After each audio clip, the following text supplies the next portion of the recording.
सबको बहुत बहुत नमस्कार। प्रश्नों की सीरीज में अपने रिट मेन एग्जाम के लिए और आज हम स्टार्ट कर रहे हैं पदार्थ की अवस्था। हमारा टॉपिक क्या है? स्टेट्स ऑफ मैटर, पदार्थ की अवस्था। अब पदार्थ की अवस्थाओं में कौन कौन से मुख्य मुख्य प्रश्न बनते हैं उसकी हम चर्चा करेंगे। पदार्थ की अवस्था में देखो, पहला, ताप व विद्युत के सुचालक क्रिस्टल होते हैं। कौन से क्रिस्टल ताप और विद्युत के सुचालक होते हैं? कौन से होते हैं?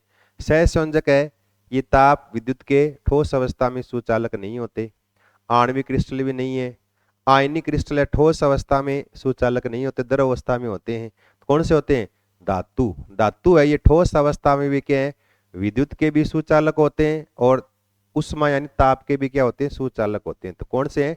धात्विक क्रिस्टल हैं, ये सुचालक होते हैं विद्युत व उष्मा के दोनों के। फिर देखो दूसरा प्रश्न। दूसरे में क्या है कि आणविक क्रिस्टल हैं। अब इनमें आणविक यानी मोलिकुलर सॉलिड कौन सा है? आणविक क्रिस्टल कौन सा है? अब याद रखो, अगर कहीं पर भी गैस लिखी हुई आ जाए, मैंने पहले ही बताया था, अगर गैस लिखा हुआ आ जाए, ठोस CO2, ठोस हीलियम, ठोस नाइट्रोजन, ठोस ऑक्सीजन, ऐसे गैस आ जाए, वहां पर क्या गैसों के अणुओं के बीच लगता है आकर्षण, और कौन सा होता है? वांडरवाल्स आकर्षण बल काम करता है, जिससे क्या वो ठोस में बदलते हैं। तो उन अणुओं के बीच लग रहा आकर्षण, तो उनको बोलते हैं आणविक ठोस। तो गैस सारी इसके अंदर आएगी। अब देखो, ठोस आर्गन आणविक क्रिस्टल है, ठोस CO2 ये भी आणविक क्रिस्टल है, ठोस मीथेन ये भी आणविक क्रिस्टल है। तीनों ही क्या है? आणविक क्रिस्टल के एग्जाम्पल हैं। तो हमारा उत्तर सही कौन सा हो जाएगा? उक्त सभी सारे क्या है? आणविक क्रिस्टल के उदाहरण हैं। फिर देखो अपना अगला प्रश्न। अगले में क्या है? ठोस का हवा में परिवर्तन कहलाता है। ठोस का गैस में परिवर्तन, ठोस डायरेक्ट गैस में बदल जाए, गैस डायरेक्ट ठोस में बदल जाए, क्या होता है वो? ऊर्ध्वपातन। क्या होता है वो? ऊर्ध्वपातन यानी सब्लिमेशन की प्रॉपर्टी होती है, ऊर्ध्वपातन का गुण पाया जाता है। ये आपको ध्यान रखना है। हेलो,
तो इसमें ठोस का गैस में परिवर्तन क्या कहलाएगा?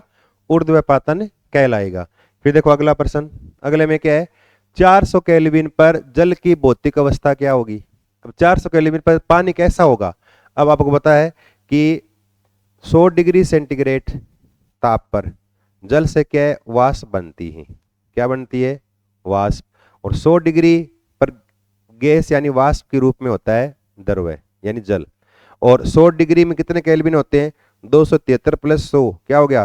373 केल्विन ताप। तो 373 केल्विन ताप या इससे अधिक ताप होगा ना, तब जल क्या है? वाष्प यानी गैस के रूप में हो जाएगा। तो क्या लिखा है यहाँ? 400 केल्विन लिखा है, इसका मतलब इससे ज्यादा है। इसका मतलब यहाँ पर जल क्या होगा? भौतिक अवस्था क्या रहेगी? इसकी गैस अवस्था में रहेगी। कैसा रहेगा? जल गैस अवस्था में पाया जाता है 400 केल्विन ताप पर, आपको ध्यान रखना है ये। फिर देखो अगला। अगले में क्या है? नौशादर व रेत के मिश्रण, नौशादर व रेत के मिश्रण को किस विधि से अलग करेंगे? इंपॉर्टेंट प्रश्न है ये। नौशादर क्या है? ये ऊर्ध्वपातज पदार्थ है, और इसको रेत से अलग करने के लिए क्या करेंगे? ऊर्ध्वपातन विधि काम में लेंगे। कौन से लेंगे? ऊर्ध्वपातन विधि काम में लेंगे, ऊर्ध्वपातज पदार्थों को अलग करने के लिए। यह बात आपको ध्यान रखनी है। इसके बाद देखो अपना अगला प्रश्न। अगले में क्या है? 0 डिग्री सेंटीग्रेड जिसको बोलते हैं 273 केल्विन पर जल की भौतिक अवस्था प्रक्षेपण करने पर कैसी होती है? पानी है, इसकी भौतिक अवस्था क्या होगी? अब 0 डिग्री सेंटीग्रेड ताप है ना, 0 डिग्री सेंटीग्रेड, ये लिखते 273 केल्विन ताप। इस ताप पर जल जो है ना, वो बर्फ के रूप में भी रहता है और द्रव्य के रूप में भी रहता है। अगर ताप का मान 0 डिग्री या 273 से ज्यादा कर दें तब तो बर्फ क्या है, द्रव बदलनी शुरू हो जाएगी। और अगर 0 डिग्री या 273 से कम कर देंगे तब क्या है, जल क्या है, बर्फ के रूप में क्या है, बदल जाएगा। और लेकिन बीच का ताप है ये, इससे अधिक ताप द्रव्य, इससे कम ताप बर्फ। इस ताप पर द्रव्य भी और बर्फ दोनों अवस्था में होती है, यानी ठोस व द्रव्य दोनों के रूप में ये पाई जाती है 273 केल्विन ताप पर जल। इसके बाद देखो अगला, रानू, लड़की का नाम रानू, शुद्ध जल को किसी परख नली में गर्म करती है। शुद्ध पानी इसको परख नली में गर्म कर रही है वो। परख नली का जल किस तापमान पर उबलना प्रारंभ होगा? परख नली का जल किस ताप पे उबले होता है बॉइलिंग पॉइंट, उबलने वाला पॉइंट। तो बॉइलिंग पॉइंट क्या होता है जल का, कितना होता है 100 डिग्री। और 100 डिग्री मतलब कितना केल्विन हो गया, 100 डिग्री सेंटीग्रेड, या क्या लिख दें इसको 373 केल्विन ताप। क्या होगा 373 केल्विन ताप होगा उस द्रव्य का क्वथनांक का मान या जल का क्वथनांक का मान। तो जल क्या है 373 केल्विन ताप पर क्या होगा, उबलेगा। अगला देखो, अगले में क्या है, पदार्थ की किस अवस्था में कणों के मध्य सबसे कम आकर्षण बल होता है? सबसे कम आकर्षण बल तो ठोस में सबसे अधिक, उससे कम द्रव्य में, उससे कम गैस में। तो सबसे कम किस में होता है, गैस के अंदर पाया जाता है। सबसे कम आकर्षण बल गैस में पाया जाता है। फिर देखो अगला प्रश्न, अगले में क्या है, शुद्ध बर्फ का गलनांक होता है। शुद्ध बर्फ है, किस ताप पे बर्फ पिघलनी शुरू होती है, किस पे, कितने पर, 273 केल्विन ताप, या क्या लिख दें 0 डिग्री सेंटीग्रेड ताप। तो बर्फ का गलनांक क्या होता है 273 केल्विन ताप या 0 डिग्री सेंटीग्रेड ताप क्या बर्फ का गलनांक होता है, ये आपको याद रखना है। फिर देखो अगला प्रश्न, अगले में क्या है, संपीड्यता का गुण सबसे अधिक पाया जाता है। सबसे अधिक संपीड्यता, कंप्रेसिबिलिटी मतलब सबसे अधिक किसको हम दबा सकते हैं, दबने की क्षमता सबसे अधिक किसमें होती है? ठोस को दबाओगे दबेगा नहीं, कम दबेगा। द्रव्य को दबाओगे तो कणों के बीच थोड़ा सा स्थान है, थोड़ा हल्का दब जाएगा। गैस में कण बहुत दूर दूर दबाओगे तो अधिक दब जाएगा, जैसे गुब्बारे को दबाओ तो दब जाता है। तो याद रखो गैस जो है उसमें सबसे अधिक संपीड़ितता का गुण पाया जाता है, उससे कम द्रव्य में, उससे कम ठोस में। तो सबसे अधिक किसमें होगा, संपीड़ितता गुण किसमें होगा, गैस में पाया जाता है। किसमें, सबसे अधिक गैस में, उससे कम द्रव्य में, उससे कम ठोस में होता है, ध्यान रखना। फिर देखो अगला प्रश्न, अगले में क्या है, गुब्बारे वाले गुब्बारों में कौन सी गैस भरते हैं, गुब्बारे वाले कौन सी भरते हैं? वैसे अगर ये आ जाए ना, जो बड़े वाले गुब्बारे आते हैं जिनको बड़ी टोली लगी रहती है, उड़ते हैं, उनमें कौन सी गैस भरी जाती है? तब ध्यान रखना उसमें हीलियम गैस भरी जाती है। कौन सी? हीलियम। गुब्बारों में भरी जाने वाली गैस है हीलियम। और अगर ये आ जाए, गुब्बारे वाले घरों में आते हैं देती फुला के, उनमें कौन सी गैस भरते हैं? तो CO2 गैस भरी जाती है। ध्यान रखना कि हीलियम उनके पास होती नहीं, हीलियम बहुत महंगी है, थोड़ी सी होती है, प्रकृति में बहुत कम पाई जाती है, तो वो CO2 गैस का यूज करते हैं। इसके बाद देखो अगला, 127 डिग्री संगत केल्विन में ताप होगा। 127 को केल्विन में चेंज करना है तो 0 डिग्री सेंटीग्रेड बराबर 273 केल्विन होता है।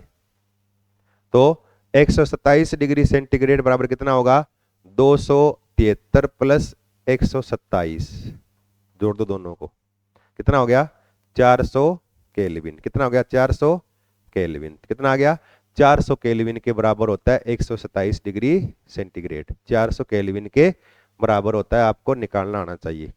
फिर देखो अगला प्रश्न, अगले में क्या है, जल में ऑक्सीजन परमाणु की संकरण अवस्था। जल है उसमें O है ना, इसकी संकरण की अवस्था, यानी इसमें हाइब्रिडाइजेशन कौन सा है, ऐसे जल की संरचना ऐसे होती है, यूं इस तरह से। जल में ऑक्सीजन के पास 2 H है, 2 सहसंयोजक बंध बने, 2 क्या लोन पेयर है, एकांकी इलेक्ट्रॉन के जोड़े, ये लोन पेयर है, 2 लोन पेयर, एकांकी इलेक्ट्रॉन युग्म 2 हैं। और हमेशा लोन पेयर संकरण में बंद एक बंद के रूप में काउंट होता है। तो कितने लोन पेयर, 2, और 2 ये सहसंयोजक कितने हो गए, 4 बंद हो गए। और 4 के लिए संकरण कौन सा होता है, sp3। कौन सा होता है, sp3। 1 और 3 4, तो sp3 होता है यहाँ। कौन सा आएगा, sp3 संकरण होता है जल में ऑक्सीजन पर, ध्यान रखना ये। फिर देखो अगला प्रश्न, अगले में क्या है, कुछ पदार्थों को उनके कणों के मध्य आकर्षण बलों के बढ़ते क्रम में व्यवस्थित किया गया है। तो निम्नलिखित में से कौन सा सही व्यवस्था को निरूपित करता है? इनमें है ना, इनके अंदर क्या है, आकर्षण बलों के बढ़ते क्रम में लगाया गया है। कौन सा सही है? जल में आकर्षण ठीक है, फिर वायु में कम हो गया, बढ़ता क्रम नहीं है, घटता आ गया, इस गलत है। वायु में सबसे कम, फिर शर्करा में ज्यादा, फिर तेल में द्रव आ गया ठोस से, तो इसमें कम हो गया था ये, क्रम बढ़ता हुआ नहीं, गलत है। ऑक्सीजन, ठीक है, ऑक्सीजन। फिर ऑक्सीजन से अधिक जल में, जल से अधिक शर्करा में, ठीक है। गैस, फिर द्रव्य, फिर ठोस, तो बढ़ता क्रम है ये आकर्षण बल का, तो ये सही है, बढ़ता हुआ क्रम। ये देखो नमक, नमक में फिर रस, फिर वायु, सबसे अधिक, फिर कम, फिर और कम, ये घटता हुआ क्रम है। तो मैं क्या लिखा है, बढ़ता हुआ सही क्रम कौन सा है, तो कौन सा है, सबसे कम ऑक्सीजन में, उससे अधिक जल में, उससे अधिक किसमें होता है, फिर आगे ठोस यानी शर्करा में होता है। फिर देखो अगला प्रश्न, अगले में क्या है, निम्नलिखित में से कौन सा आयनिक ठोसों का अभिलक्षण नहीं है, कौन सा आयनिक यौगिकों का गुण नहीं है। अब देखो, गलित अवस्था में विद्युत चालकता बहुत कम मान, गलत है ये। आयनिक अवस्था में विद्युत के सुचालक होते, बढ़िया चालक होते हैं, गलत है ये, अभिलक्षण नहीं है, पहला ही आ गया। भंगुर प्रकृति होता है आयनिकों में। अन्योन्य क्रिया में अत्यधिक प्रबल आकर्षण बल, ये भी होता है, आयनों के बीच प्रबल आकर्षण बल काम करता है। विषम देशिकता प्रकृति यानी एनआइसोट्रोपी, ये भी आयनिक यौगिक यानी क्रिस्टलीय ठोसों का गुण होता है। ये सारे प्रॉपर्टी किसकी आयनिक की है, कौन सी नहीं है, ये पहली नहीं है कि गलित अवस्था में विद्युत के बहुत कम चालक, बहुत कम नहीं होते, बहुत ज्यादा चालक होते हैं। तो उत्तर कौन सा हो गया अपना, पहला क्या ऑप्शन क्या गलत है, तो हमें गलत पूछा गया है। तो ये पदार्थ की अवस्था है, तो पदार्थ की अवस्था में से हमने ये 15 क्वेश्चन किए हैं, इनको थोड़े से आपको देखने हैं और थोड़े से आपको इनमें आपका रिवीजन हो जाएगा। टॉपिक पढ़ के थोड़े से प्रश्न पढ़ोगे तो आपका इसमें रिवीजन भी हो जाएगा और इसमें कुछ क्वेश्चन बहुत इंपॉर्टेंट एग्जाम के लिए भी इंपॉर्टेंट है। अगला टॉपिक करेंगे, तब तक के लिए धन्यवाद।